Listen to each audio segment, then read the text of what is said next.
ना संघर्ष ना तकलीफ, ना संघर्ष ना तकलीफ, तो क्या मजा है जीने में। बड़े बड़े तूफान थम जाते हैं जब आग लगी हो सीने में, जब आग लगी हो सीने में। हेलो दोस्तों, मैं रंजीत यादव आपके अपने यूट्यूब चैनल वन पोस्ट मेरा यूट्यूब चैनल में आपका स्वागत है। जैसे कि हम पिछले वीडियो में अव्ययी भाव समाप्त कर चुके हैं, उन्हें पढ़ चुके हैं, उन्हें क्लियर कर चुके हैं। हम आज बात करेंगे द्वंद्व समास के बारे में, बहुब्रीहि समास के बारे में, कर्मधारय समास क्या होता है, तत्पुरुष समास क्या होता है, दीर्घ समास क्या होता है, इनके बारे में आज डिटेल से चर्चा करने वाले हैं।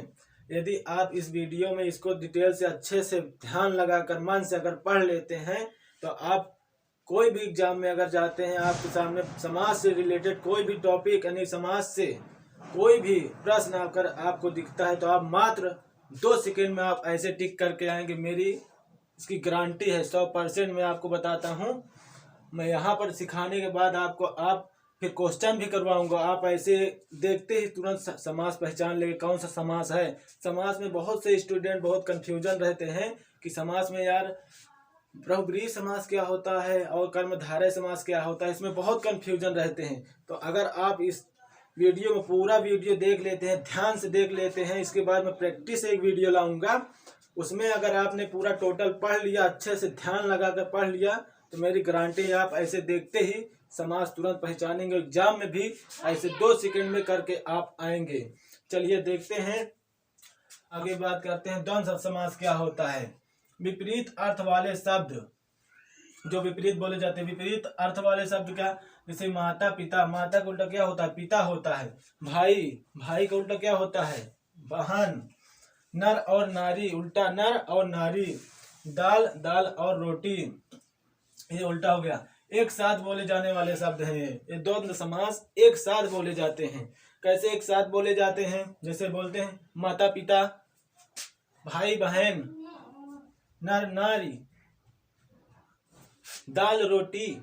आप कभी दाल रोटी आप रोक के थोड़ी ना बोलते हैं, इकट्ठा बोलते हैं। दाल रोटी, माता पिता, भाई बहन, ऐसे एक साथ बोले जाने वाले शब्द ये द्वंद्व समास होते हैं।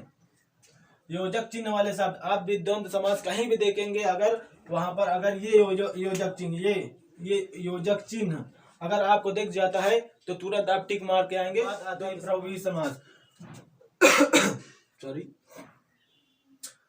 2 पद मिलकर किसी तीसरे पद की ओर इशारा करते हैं। अब जैसे महावीर, महान है जो वीर, अर्थात कौन, इसमें तीसरा पद क्या आ गया, इसमें हनुमान जी को दर्शाया गया है कि महान है जो वीर, महावीर, इसमें कोई तीसरा पद। लेकिन कर्मधारय और बहुब्रीहि में स्टूडेंट बहुत कंफ्यूजन रहते हैं, तो इन्हें हम यहाँ से रिलेट करके समझते हैं। ठीक है, तो कर्मधारय में क्या होता है, पीताम्बर, पीला है जो अंबर, अर्थात इसमें किसी को नहीं, इसमें विशेषण और विशेष का समास होता है। कैसे, पहला शब्द दूसरे शब्द की विशेषता बताता है। पीला है जो अंबर, तो ये विशेषण है, ये विशेष है। इसकी विशेषता कौन बता रहा है, ये पीला है। कैसा है, अंबर, पीला है, तो ये आपका विशेष हो जाएगा, ये आपका विशेषण हो जाएगा। यहाँ पर आते हैं, इसमें पहला पद और दूसरा पद किसी तीसरे पद की विशेषता बताते हैं। जैसे त्रिलोचन, 3 है लोचन जिसके, अर्थात शिव, तो आपका हो जाएगा बहुब्रीहि समास।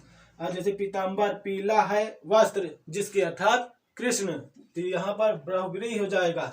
सुविचार, अच्छा है विचार, अच्छा है जो विचार, अर्थात ये कर्मधारय में पहुंच जाएगा। इसमें ये विशेषण होता है, सॉरी, ये विशेष होता है, ये विशेषण होता है। जो विशेषण की विशेषता बताता है उसे विशेष कहते हैं, और जो नाउन और प्रोनाउन की विशेषता बताता है उसे विशेषण कहते हैं। यानी कि जो संज्ञा और सर्वनाम की विशेषता बताता है उसे विशेषण कहते हैं, और जो विशेषण की विशेषता बताता है उसे विशेष कहते हैं।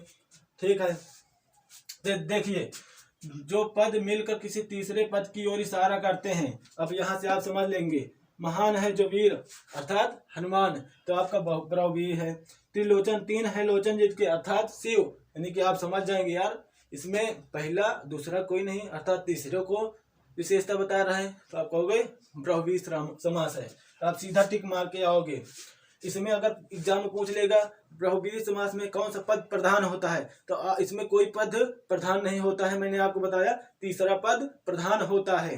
तो यहाँ पर आप देखेंगे तीन है लोचन, जिसकी अर्थात शिव, तीन नेत्र किसका होता है, शिव का होता है। इसलिए आपको दिमाग में आएगा बहुव्रीहि समास में कोई पद प्रधान नहीं होता है, अर्थात तीसरा पद प्रधान होता है। उसमें दिया रहेगा पहला पद प्रधान, दूसरा पद प्रधान, कोई पद प्रधान नहीं, तो आप लगा के आएंगे तीसरा पद प्रधान, पहला दूसरा को छोड़ के कोई तीसरा पद प्रधान होता है। तो आपको बहुव्रीहि समास अच्छे से पहचान लेंगे। मेरे ख्याल से ये समझ में आ गया होगा, ये समझ में आ गया होगा आपको। देखिए आगे बात करते हैं। तत्पुरुष समास से ही कर्मधारय और दीर्घ समास निकला है, इसलिए मैं इसे डिवाइड कर दिया, दो भागों में अलग अलग रख दिया आपके सामने। मैं इसको देखिए, इसको मैंने ऐसा क्यों लिखा है, ऐसे लिखने से थोड़ा टाइम कम बच जाता है। कोई लोग सोचेंगे कि ये सामने लिख के पढ़ाते हैं, तो ऐसे पढ़ाने से क्या है, अभी मैं एक एक चीज लिखूंगा तो इतने लिखने में भी बहुत काफी टाइम लग जाएगा। इसलिए मैं पूरा जो है इसको खोल के यहाँ पर लिख देता हूँ और आपको अच्छे से और बेस्ट तरीके से समझाने की प्रयास करता हूँ।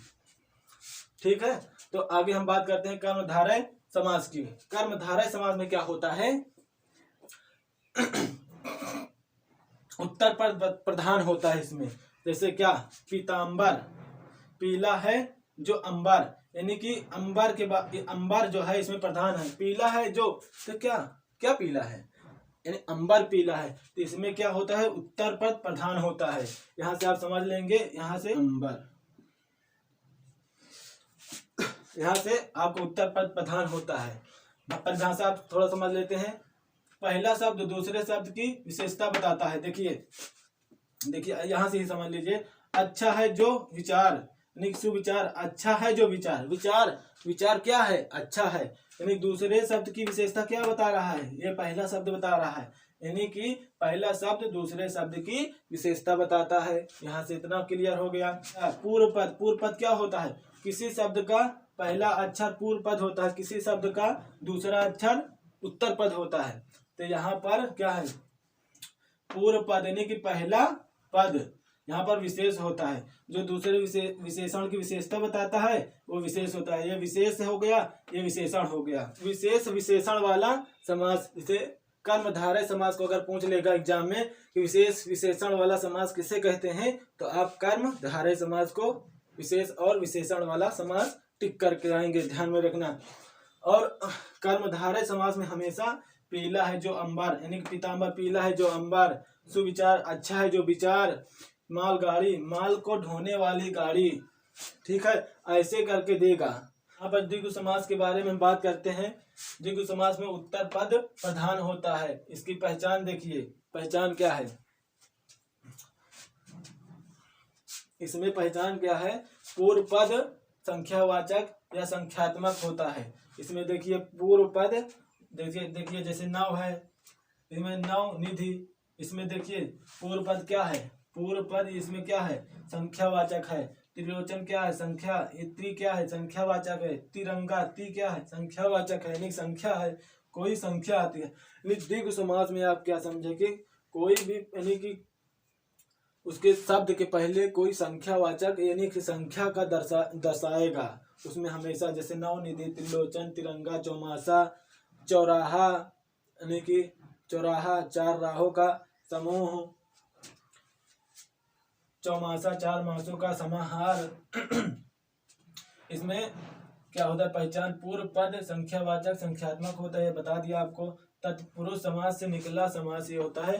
तत्पुरुष समास से तो कर्मधारय भी निकला है, तत्पुरुष समास से निकला समास, इसे द्विगु समास भी कहते हैं। इसमें उत्तर पद प्रधान होता है।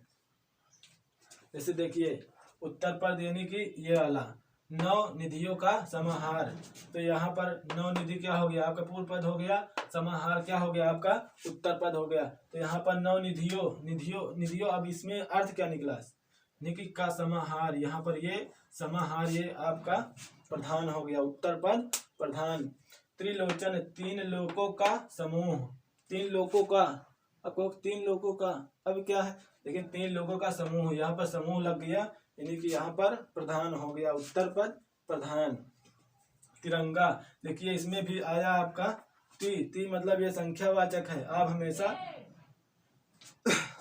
द्विगु समास में देखेंगे संख्यावाचक आपको कहीं ना कहीं मिलेगा। आगे हम तत्पुरुष समास के बारे में, अब यहाँ पर हमने आपको बहुब्रीहि बता दिया, आपको जो द्वंद्व समास बता दिया, कर्मधारय समास बता दिया, द्विगु समास बता दिया।